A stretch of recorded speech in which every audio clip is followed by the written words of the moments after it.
When the sun go down, we run the city. Fear the angels, but the demons with me. When the sun go down, best believe it. Slang through the streets is undefeated.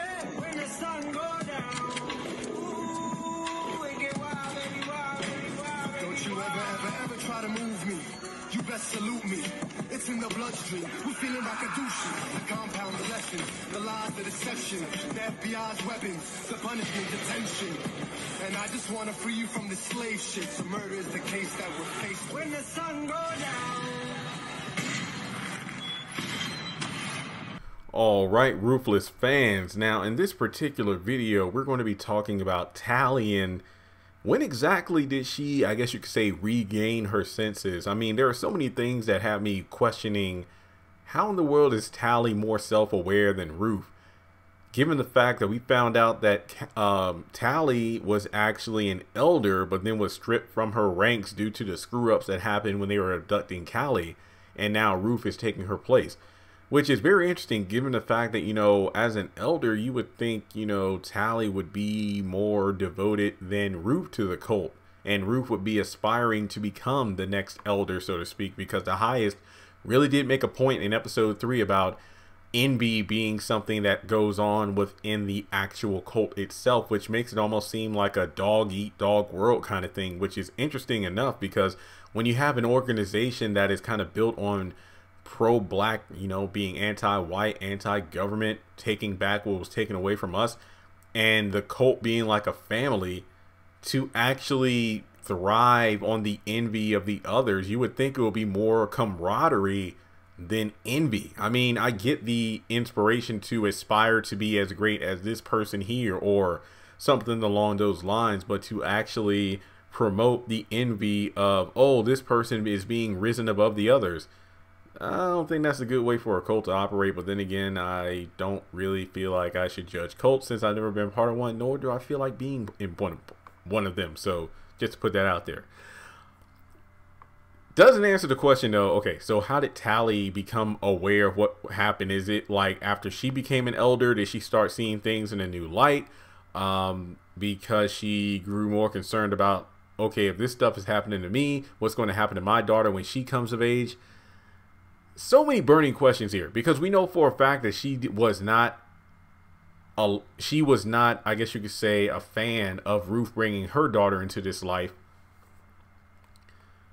So, man, this really is an interesting concept, because we know that Ruth and Tally, prostitution, drugs, so about 3 years ago before they were brought into the cult. So was Tally more obedient? Was she able to fall in line more than Ruth? And then Tally just saw how, well, then again, it does make sense in a way, because Ruth moving up the ranks from just a member to a elder means she's more aware of everything going on. However, given that men are seen as the superior gender in that cult, it definitely goes without saying that the women are not in tune to everything that's been going on. But I don't know. I don't know what it was that made Tally snap out of it, so to speak. Did she just not have her rations a certain day, so her micro dosage of like drugs or mushrooms or hallucinations, like, did that play a factor? Did she just suddenly wake up one day and figure, you know what, I don't want to be part of this life anymore? Was it the fact that she got punished one too many times and she decided this isn't what I want to be a part of anymore? There are just so many different potential ways that this could have went down, and I apologize for not really having one.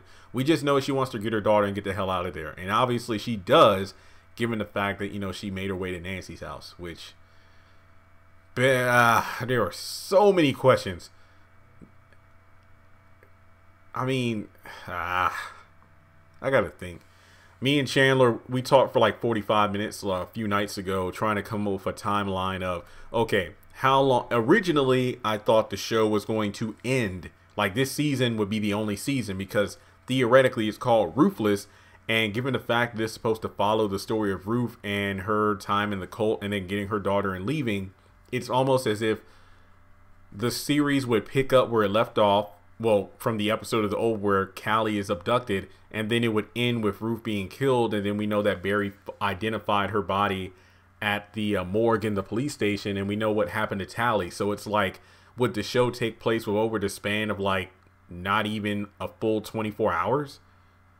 So it seems like the story, and that's one other interesting concept about Ruthless. Believe it or not, even though the show is called Ruthless, I feel like it's focusing more on Tally than Ruth. Not saying that's a bad thing. It's just an interesting concept that, you know, I really took note of during the first 3 episodes. So I guess it's kind of open-ended on how Tally began to see things for what they really are. So what do you think was the cause for Tally to begin to doubt and see what's actually going on around her instead of just being blindly devoted like the other followers of the Rakadushi?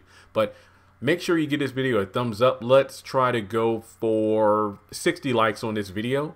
Make sure you subscribe if you are new and hit the bell notification icon. That way you don't miss out whenever I post new content.